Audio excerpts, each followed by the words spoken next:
তারা হয়তো এই হাদিস জানে না, আল্লাহ পাক ওদের কানের মধ্যে আমার এই হাদিসটা যেন পৌঁছে দেন, আমিন। নবী সাল্লাল্লাহু আলাইহি ওয়াসাল্লাম বলেছেন, আমি মেরাজের রাতে যখন গিয়েছি তখন এক শ্রেণীর মানুষকে দেখেছি, ওদেরকে শাস্তি দেয়া হচ্ছে। কি শাস্তি?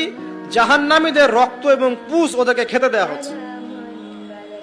জিবরাইল আলাইহিস সালামকে জিজ্ঞাসা করা হলো যে এরা কারা? তিনি বললেন, এরা আপনার উম্মতের সেই সব ব্যক্তি যারা মাদকদ্রব্য সেবন করত। আল্লাহ রাব্বুল আলামিন তার হাবিবের মাধ্যমে জানিয়েছেন, যখন কোনো মুসলিম মাদক সেবন করে বা কোনো ব্যক্তি মাদক সেবন করে তখন 40 দিন তার নামাজ কবুল হয় না। এরপর যদি সে তওবা করে তাহলে আল্লাহ পাক তার তওবা কবুল করবেন ইনশাআল্লাহ। যদি সে আবারও মাদক খায় তওবা করার পর, আবার 40 দিন তার নামাজ কবুল হবে না।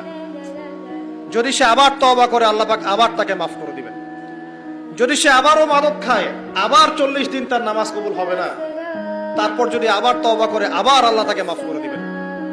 এরপরেও যদি সে আবার মাদক দ্রব্য সেবন করে, নবী সাল্লাল্লাহু আলাইহি ওয়াসাল্লাম বলছেন, তাকে আল্লাহ রাব্বুল আলামিন পরকালে মৃত্যুর পরে তিনাতুল খাবাল পান করাবেন। তিনাতুল খাবাল। জিজ্ঞাসা করা হল, ইয়া রাসূলুল্লাহ, তিনাতুল খাবাল কি জিনিস?